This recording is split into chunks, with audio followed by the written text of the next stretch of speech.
Hello, boys and girls. Lord Hawkeye here again, and welcome to GM Chat. In this little show, it's kind of a little side thing I'm going to be doing, where I talk about various aspects of RPGs to help people out and give my own take on matters.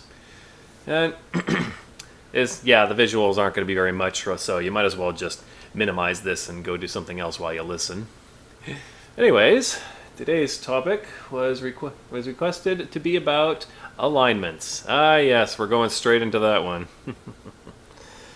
Alignment is something that a lot of people don't like or they find very controversial. Personally, I don't see why, but that's only because I tend to go with a much more stringent definition of alignment.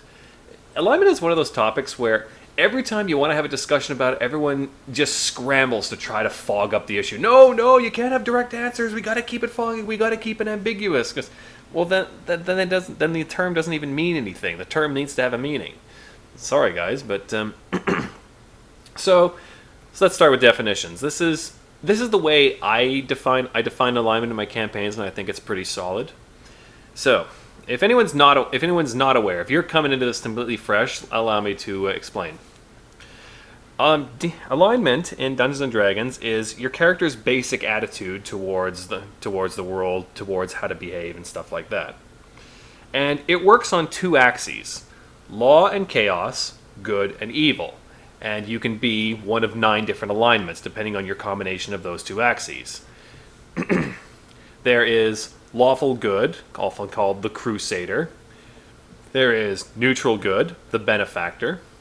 There is chaotic good, the Rebel. There is lawful neutral, the Judge.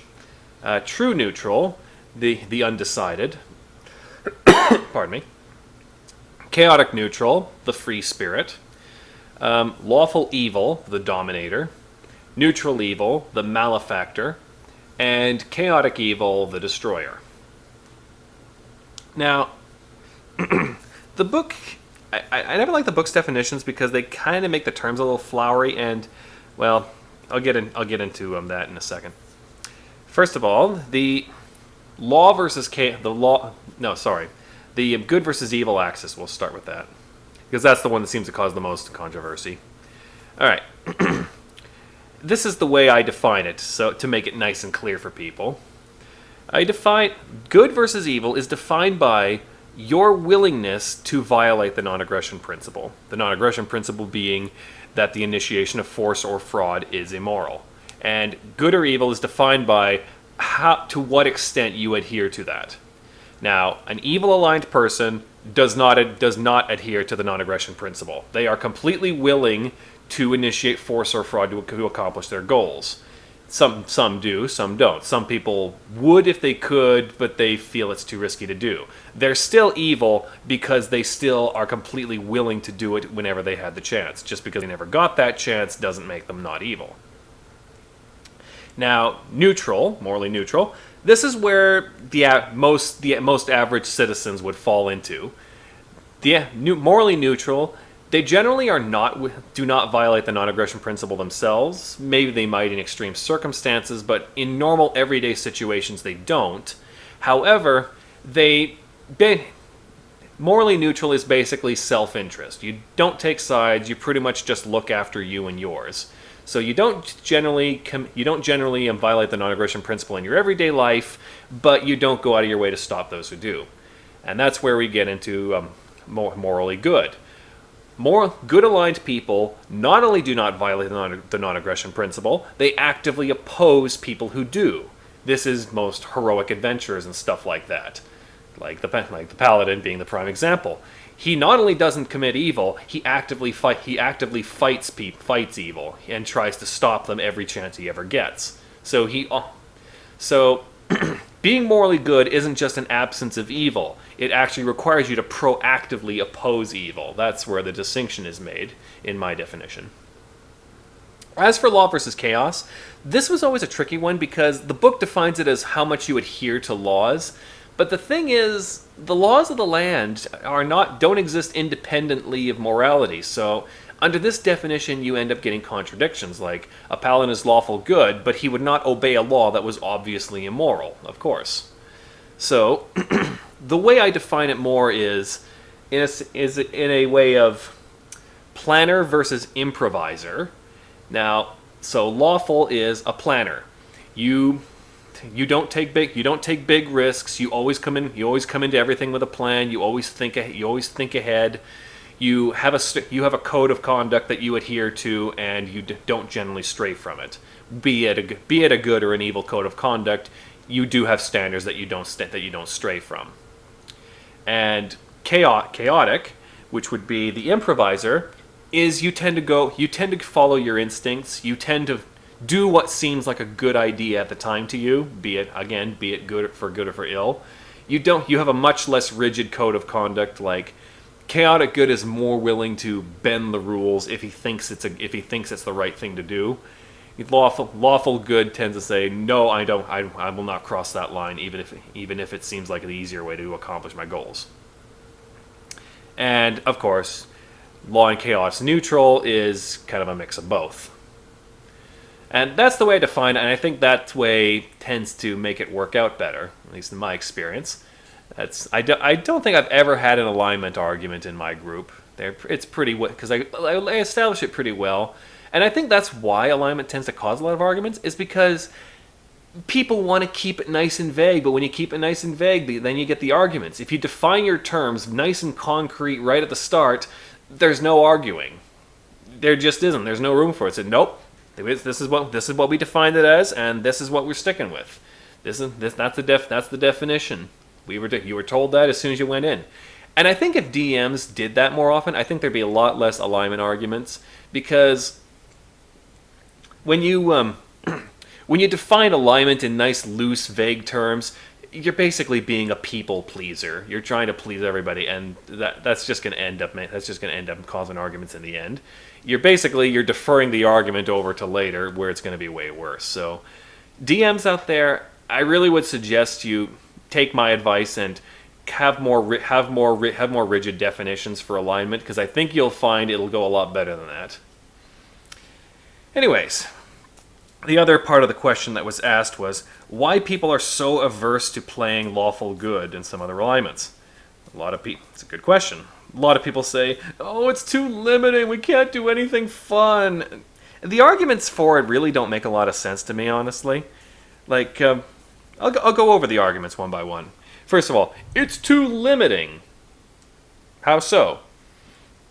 Personally, I think it's no more limiting than any other character alignment. I mean, every believable character, has things he's willing to do and things he's not willing to do, be he good or evil. Like, an evil character is not willing to be charitable for no reason.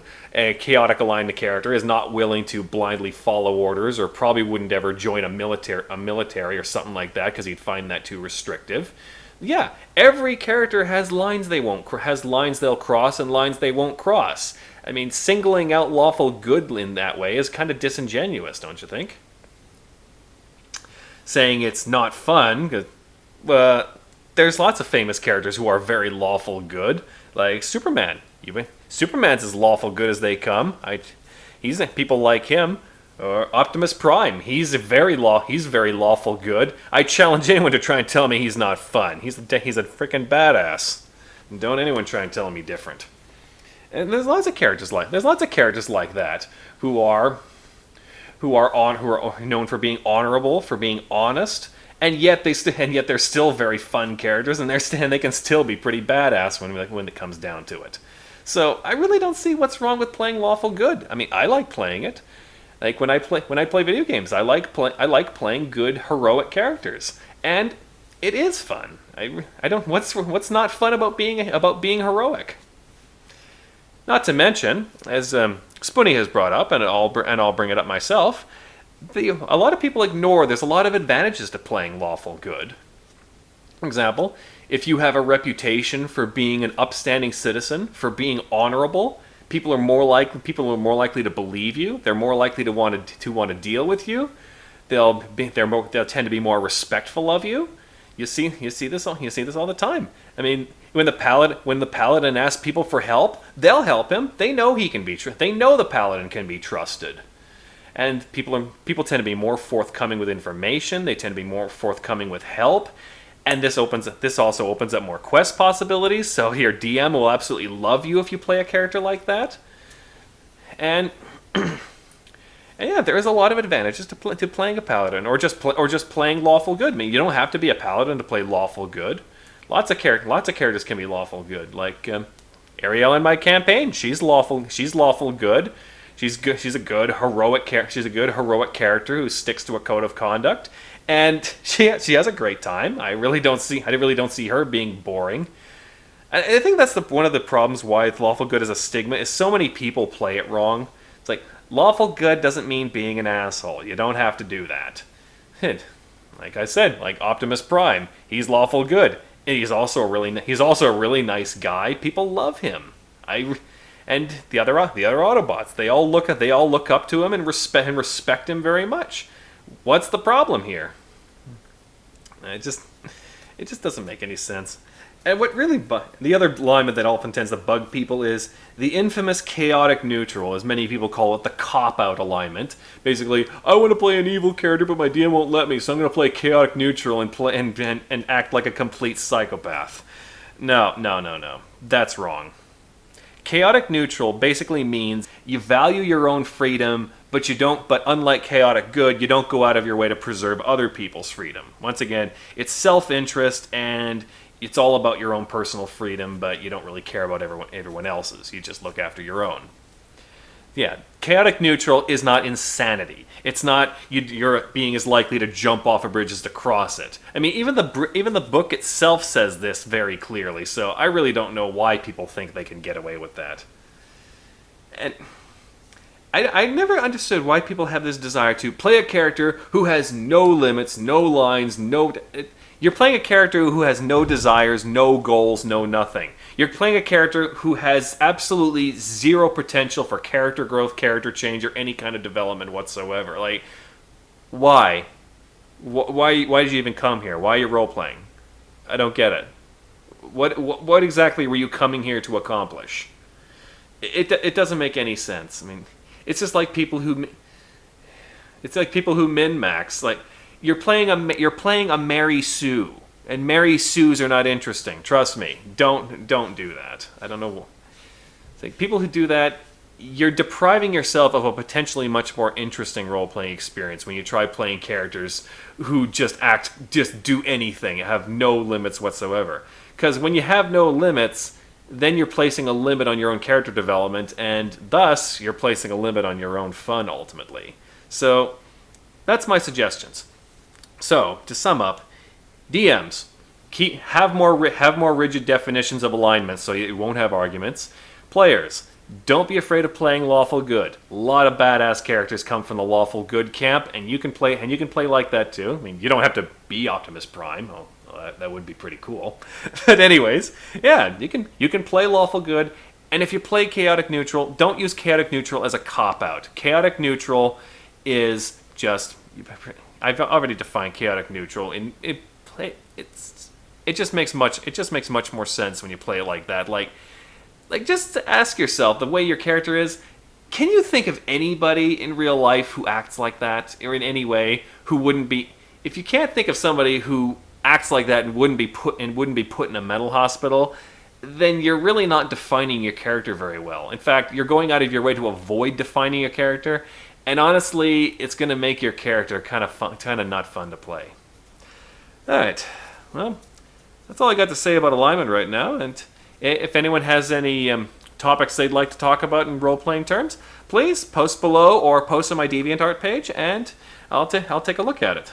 Until next time, be aware and be wise.